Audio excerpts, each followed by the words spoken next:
Reverend Father Joey Mactal, De Guzman Family, Malu Resultay, at sa mga nag-alay sa misang ito na may mga tanging kahilingan na sina Grace and Joselito Zapanta, Virginia Villaseran and Family, Gemma and Salvacion, John and Malu Resultay.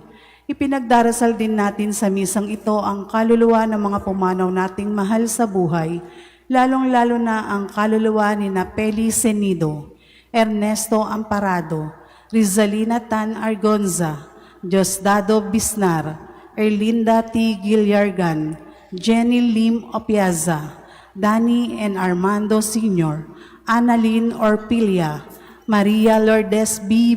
Valenzuela, Nenita and Edelberto Hitosis, Carlos and Pelagia, Clemente, Armando Sr., Aning, Virginia Figueroa, Lucila and Ernesto Salvador, Danilo and Jocelyn Mercado, at para sa lahat ng mga kaluluwa sa purgatorio.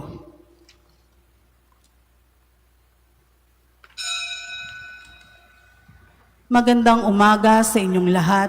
Malugod na pagtanggap sa St. Joseph Parish Gagalangin sa ika-6 ng umagang banal na misa na may liturhiya ngayong araw ng Huwebes sa ika-6 na linggo ng Pasko ng Pagkabuhay. Tumayo po ang lahat at tayo makiisa sa Eucharistikong pagdiriwang ng pamumunuan ng ating Kura Paroko, Reverendo Padre Douglas D. Badong.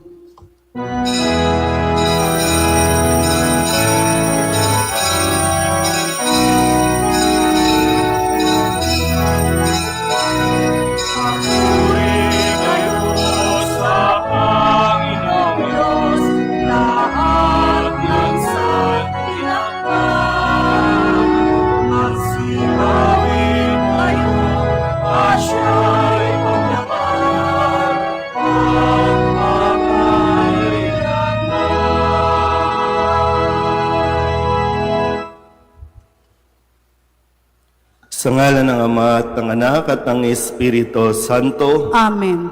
Ang pagpapala ng ating Panginoong Hesus Kristo, ang pag-ibig ng Diyos Ama, at ang makikipagkaisa ng Espiritu Santo, naway sumainyong lahat. At sumaiyo rin.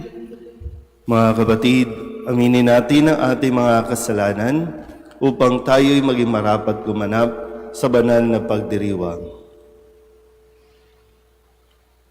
Inaamin ko sa makapangyarihang Diyos at sa inyo mga kapatid na lubha akong nagkasala sa isip, sa salita at sa gawa at sa aking pagkukulang. Kaya isinasamo ko sa mahal na Birheng Maria, sa lahat ng mga anghel at mga banal, at sa inyo mga kapatid na ako'y panalangin sa Panginoong ating Diyos.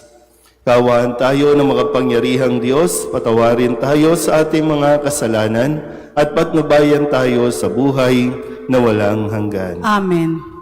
Panginoon, kaawaan mo kami. Panginoon, kaawaan mo kami. Kristo, kaawaan mo kami. Kristo, kaawaan mo kami.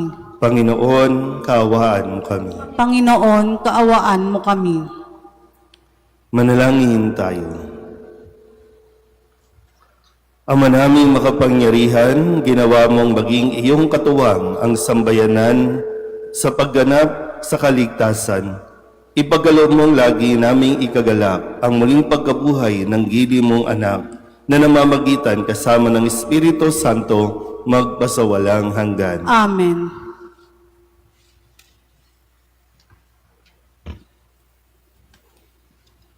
Pagbasa mula sa mga gawa ng mga apostol.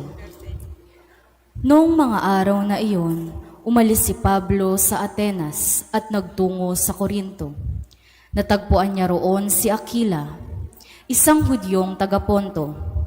Kararating pa lamang nito mula sa Italia, kasama ang kanyang asawang si Priscilla. Umalis sila roon sapagkat pinalayas ni Claudio ang lahat ng Hudyo sa Roma. Nakipagkita sa kanila si Pablo at doon na nakatira sapagkat sila'y manggagawa ng tolda, tulad niya, at siya'y tumulong sa kanila.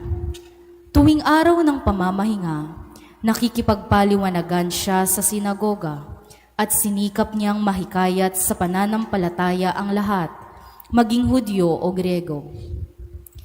Nang dumating sila Silas at Timoteo mula sa Macedonia, iniukol na ni Pablo ang buo niyang panahon sa pangangaral at pagpapatotoo sa mga Hudyo na si Jesus ang Kristo. Nang siya'y salungatin nila at laitin, pinagbag niya ang alikabok sa kanyang damit bilang babala sa kanila. Sinabi niya, "Kasalanan na ninyo kung kayo'y mapahamak. Hindi ko nasagutin iyon. Mula ngayoy, tutungo ako sa mga hentil." Kaya't umalis siya roon at tumira sa bahay ng isang nagngangalang Tisyo Husto, isang taong may takot sa Diyos. Karatig ng sinagoga ang kanyang bahay. Si Crispo na tagapamahala ng sinagoga at ang kanyang sambahayan ay sumampalataya sa Panginoon.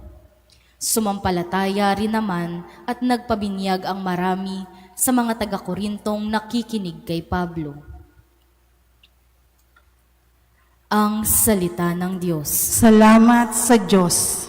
Panginoong nagliligtas sa tanang bayan, bansay na hayag. Panginoong nagliligtas sa tanang bansay na hayag. Umawit ng bagong awit at sa poon ay ialay. Pagkat yaong ginawa niya'y ay kahangahangang tunay. Sa sariling lakas niya at taglay na kabanalan. Walang hirap na natamo, yaong hangad na tagumpay. Panginoong nagliligtas sa tanang bansay na hayag. Ang tagumpay niyang, ito'y siya rin ang naghayag. Sa harap ng mga bansay, nahayag ang pagliligtas. Ang pangako sa Israel, lubos niyang tinutupad. Panginoong nagliligtas sa tanang bansay na hayag. Tapat siya sa kanila at ang pag-ibig ay wagas. Ang tagumpay ng ating Diyos kahit san ay namalas. Magkaingay na may galak, yaong lahat sa daigdig. Ang poon ay buong galak na purihin sa pag-awit. Panginoong nagliligtas sa tanang bansay na hayag.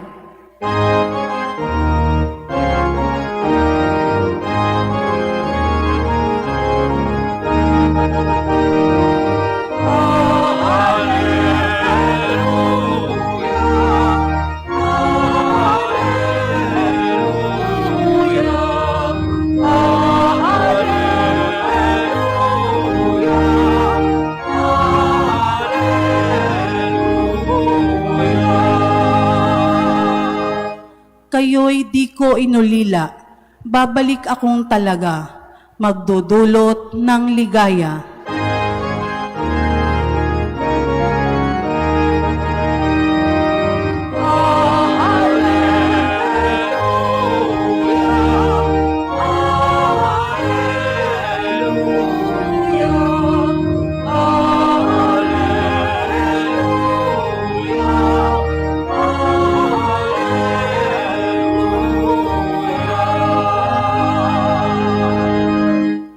Sumainyo ang Panginoon. At sumaiyo rin, Ang mabuting balita ng Panginoon ay Papuri sa kay iyo. San Juan. papuri sa iyo, Panginoon. Noong panahong iyon, sinabi ni Jesus sa kanyang mga alagad, "Kaunting panahon na lamang at hindi na ninyo ako makikita. At pagkaraan ng kaunting panahon pa, ako'y inyong makikita uli." Nag-usap-usap ang ilan sa mga alagad.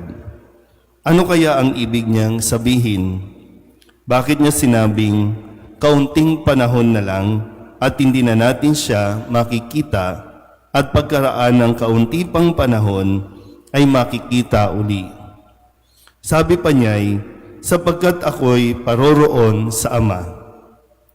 Ano kaya ang ibig sabihin ng kaunting panahon na lamang? Hindi natin maunawaan. Naramdaman ni Jesus na ibig nilang magtanong. Kaya't sinabi niya, "Nagtatanungan kayo tungkol sa sinabi kong, kaunting panahon na lamang at hindi na ninyo ako makikita, at pagkaraan ng kaunting panahon, ako'y inyong makikita uli." Sinasabi ko sa inyo, tatangis kayo at magdadalamhati, ngunit magagalak ang sanlibutan. Matitigib kayo ng kalungkutan, subalit ito'y magiging kagalakan. Ang mabuting balita ng Panginoon. Pinupuri ka namin, Panginoong Heso Kristo. Isang magandang umaga po sa inyong lahat. Ngayon po ay Huwebes sa ika-6 na linggo ng Pasko ng Pagkabuhay at tayo po ay patuloy na pinapaalalahanan sa ating pong banal na liturhiya, sa ating pagdiriwang ng banal na misa ng mga mensahe na iniwan ni Jesus at ganoon din naman muli sa konteksto ng kanyang pag-akyat sa langit. Siya ay aalis ng muli. So itong tagpong ito ay naganap noong Biyernes Santo nang siya po ay kutyain, iparatangan, ipapako sa krus, namatay at kanilang inilibing. Pero muling nabuhay at nakita nila uli. Pero ngayon naman, matapos ang 40 araw na kanya pong pagpapakita sa iba't ibang mga alagad, sa iba't ibang mga tagpo, ngayon ay aakyat na siya sa langit. Kaya nga sabi din, kaunting panahon na lang, ako'y hindi na ninyo makikita. O kaunting panahon na lang, at muli ninyo akong makikita. So yung paghahanda sa mga alagad ng kanilang paghihiwalay at paghahanda rin sa kanilang muling pagkikita o pagtatagpo. Sabihin nyo nga sa katabi ninyo, kaunting panahon ka na lang. Laging ganyan ang reaction, no? Yung kaunting panahon na lang. Di ba? Parang, saan ba nagkulang? Hindi naman nagkulang, di ba? Kailangan mo maging handa.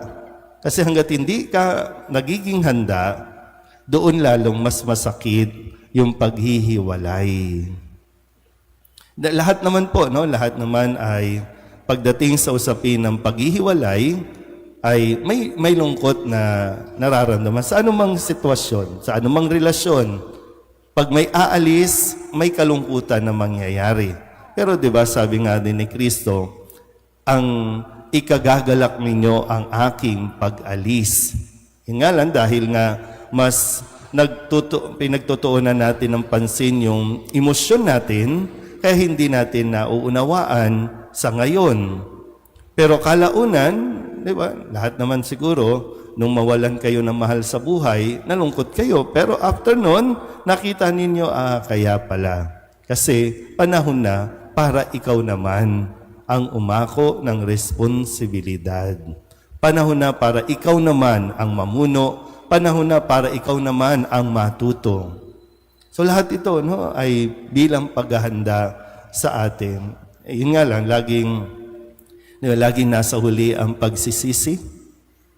Kasi ayaw natin talagang tanggapin na kaunting panahon na lang, kaya lang sinayang natin yung kaunting panahon na yan.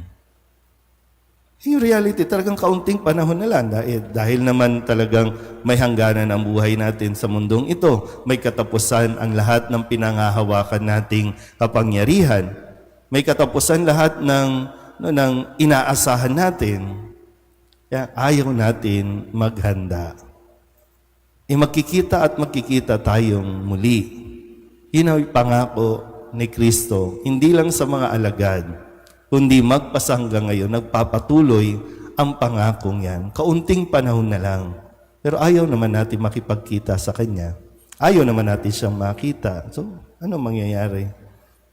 Si Kristo, pinaghahandaan niya ang ating muling pagkikita.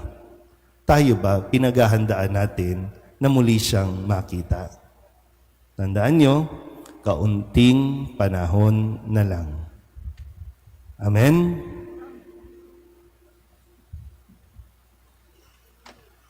Inihahandog sa atin ng Diyos ang kanyang lakas sa mga panahon ng pangangailangan. Idalangin natin na lagi tayong umasa sa Kanya.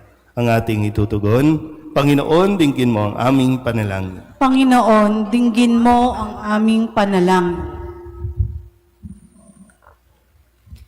Ang simbahan naway buong tapang na magpatotoo at walang takot na magpahayag ng mensahe ni Kristo sa mundo. Manalangin tayo sa Panginoon. Panginoon, dinggin mo ang aming panalangin. Ang mga nabubuhay sa pangungulila at dalamhati naway makaranas ng nakakapagpahinawang presensya ng pag-ibig ng Diyos. Manalangin tayo sa Panginoon. Panginoon, dinggin mo ang aming panalangin. Ang mga nalulungkot o namimighati naway makaunawa sa tunay na kahalagahan ng kanilang buhay. Manalangin tayo sa Panginoon. Panginoon, dinggin mo ang aming panalangin. Sa kanilang kahinaan, naway matuklasan ng mga may sakit at may kapansanan ang lakas ni Kristong muling nabuhay. Manalangin tayo sa Panginoon. Panginoon, dinggin mo ang aming panalangin. Ang mga yumao ng tapat sa Panginoon, naway makatagpo ang manunubos na nagpakasakit para sa kanila. Manalangin tayo sa Panginoon. Panginoon, dinggin mo ang aming panalangin. Idulog din natin sa Panginoon ang ating mga personal na kahilingan at mga panalangin para sa ating mga pamilya, kasama din ang mga kahilingan ng mga nanonood sa online. Lahat ng mga misang pasasalamat, special na intensyon, agarang paggaling ng mga may sakit, ang lahat ng mga kaluluwa na inihiling na ipagdasal sa misang ito.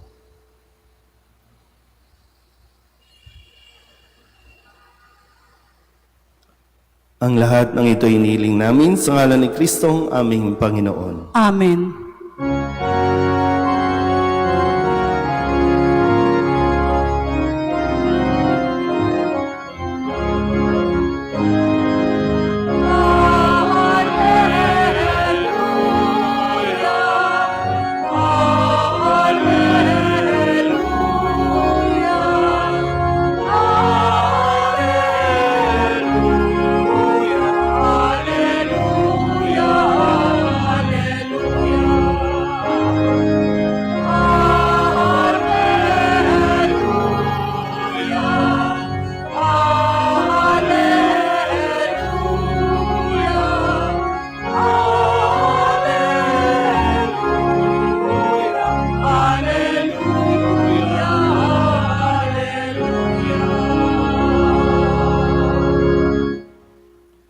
Manalangin kayo mga kapatid upang paghahain natin ang kalugdan ng Diyos sa mga makapangyarihan. Tanggapin nawa ng Panginoon itong paghahain sa iyong mga kamay, sa kapurihan niya at karangalan, sa ating kapakinabangan at sa buong sambayanan niyang banal. Ama naming lumikha, paakyatin mo sa iyong piling sa kalangitan ang aming mga panalangin, kalakip ng haing mga alay, upang ang mga pinagindapat mong gawing dalisay ay maging marapat na makasalo sa piging ng iyong pagmamahal sa pamamagitan ni Jesucristo kasama ng Espiritu Santo magpasawalang hanggan. Amen. Sumainyo ang Panginoon. At sumaiyo rin, Itaas sa Diyos ang inyong puso at diwa. itinaas na namin sa Panginoon. Pasalamatan natin ang Panginoong ating Diyos. Marapat na siya ay pasalamatan. Ama naming makapangyarihan, tunay nga marapat na ikaw ay aming pasalamatan. Ngayong ipinagdiriwang ang paghahain ng Mesiyas, ang maamong tupa na tumubos sa aming lahat. Ang katawan ng anak mong sa krus na bayubay ay handog ng pag-ibig na walang kapantay. Ito ang paghahaing ganap mong kinalugdan. Ito ang nilunggati ng dating pag-aalay. Ang buong sarili ng anak mong si Jesus ay inihain sa iyo upang kaming matubos. Siya ang dambana at paring naghahandog. Siya pa rin ang tupang handog na ibinukod. Kaya kaysa ng mga anghel na nagsisiawit ng papuri sa iyo na walang humpay sa kalangitan, kami nagbubunyi sa iyong kadakil ng kabanalan. Kaya sa pamamagitan ng iyong Espiritu, gawin mong banal ang kaloob na ito upang para sa aming maging katawan at dugo ng aming Panginoong Jesucristo. Bago niya pinagtisang kusang loob na maging handog, hinawakan niya ang tinapay, pinasalamatan kaniya, pinaghati-hati niya iyon, iniabot sa kanyang mga alagad at sinabi, tanggapin ninyong lahat ito at kanin, ito ang aking katawan na ihahandog para sa inyo.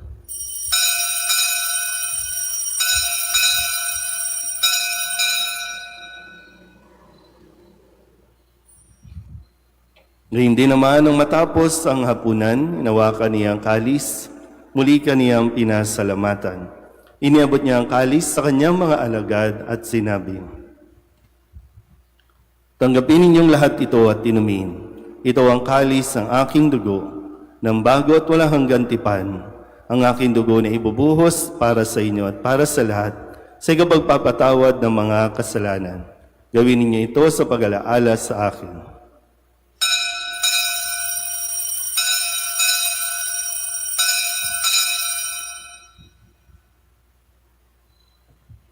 Ipagbunyi natin ang misteryo ng pananampalataya. Si Kristo'y namatay, si Kristo'y nabuhay, si Kristo'y babalik sa wakas ng panahon.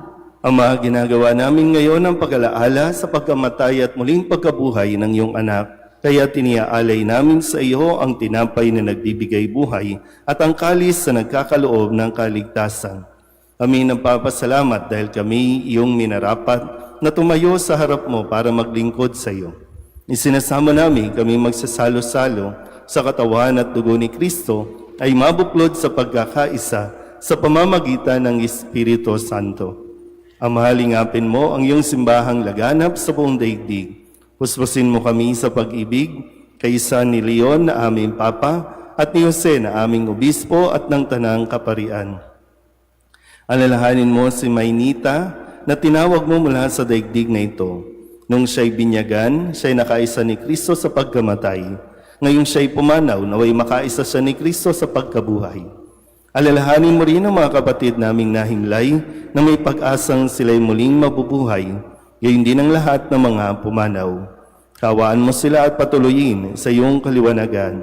Kawaan mo at pagindapating kaming lahat na makasalo sa iyong buhay na walang wakas.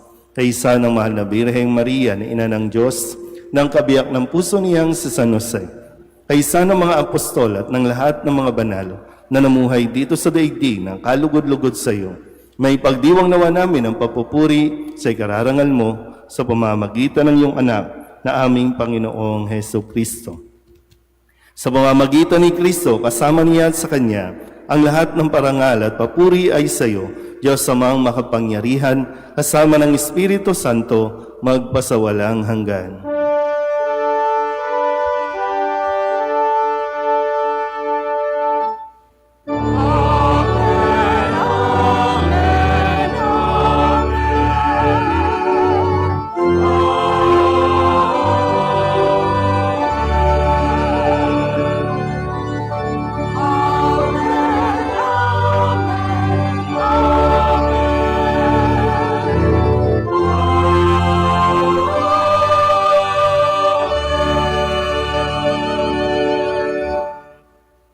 Sa tagabili ng mga nakagagaling na utos at turo ni Jesus sa Panginoon natin at Diyos, ipahayag natin ang lakas loob.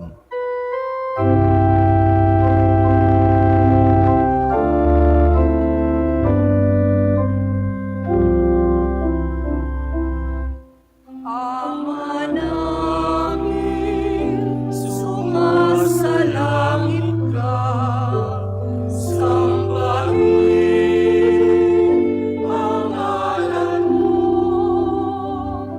mapasa amin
Hinihiling namin kami iadya sa lahat ng masama, pagkalooban ng kapayapaan araw-araw, iligtas sa kasalanan at ilayo sa lahat ng kapahamakan. Samantalang aming pinananabikan ang dakilang araw ng pagpapahayag ng tagapagligtas naming si Jesucristo. Sapagkat iyo ang kaharian at ang kapangyarihan at ang kapurihan magpakailanman. Amen. Panginoong Jesucristo, sinabi mo sa iyong mga apostol, kapayapaan ang iniiwan ko sa inyo, ang aking kapayapaan ang binibigay ko sa inyo. Tunghayan mo ang aming pananampalataya at huwag ang aming mga pagkakasala. Pagkalooban mo kami ng kapayapaan at pagkakaisa ayon sa iyong kalooban, kasama ng Espiritu Santo, magpasawalang hanggan. Amen. Ang kapayapaan ng Panginoon ay laging sumainyo. At sumaiyo rin. Mabigayan po tayo ng kapayapaan sa isa't isa. Kordero ng Diyos na nag-aalis ng mga kasalanan ng sanlibutan, maawa ka sa amin. Kordero ng Diyos na nag-aalis ng mga kasalanan ng sanlibutan, maawa ka sa amin. Kordero ng Diyos na nag-aalis ng mga kasalanan ng sanlibutan, ipagkaloob mo sa amin ang kapayapaan. Ito ang kordero ng Diyos. Ito ang nag-aalis ng kasalanan ng sanlibutan. Mapalad ang mga inaanyayahan sa kanyang piging. Panginoon, hindi ako karapat-dapat na magpatuloy sa iyo, ngunit sa isang salita mo lamang ay gagaling na ako.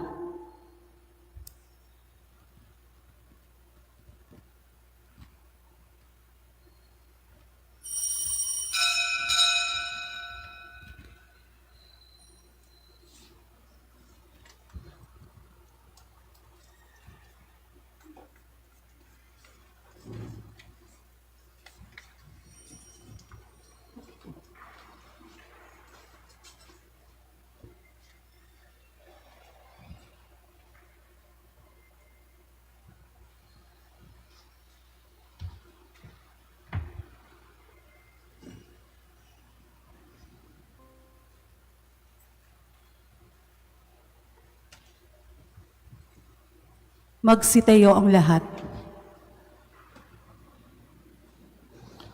Manalangin tayo.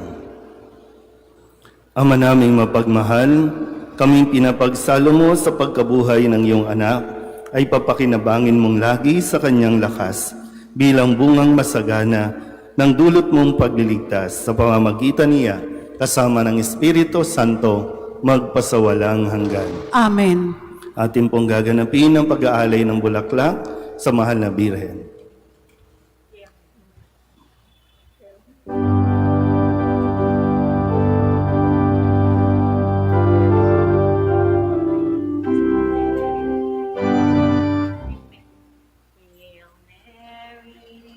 Full of praise, the Lord is with you. Blessed are you among women, and blessed is the fruit of your womb, Jesus. Holy Mary, Mother of God, pray for us sinners, now and at the hour of our death. Amen. Sumainyo ang Panginoon At sumaiyo rin. at pagpalain kayo ng makapangyarihang Diyos, Ama at Anak at Espiritu Santo. Amen. Tapos ng banal na misa, humayo tayo sa kapayapaan ni Kristo. Salamat sa Diyos. Magandang umaga po.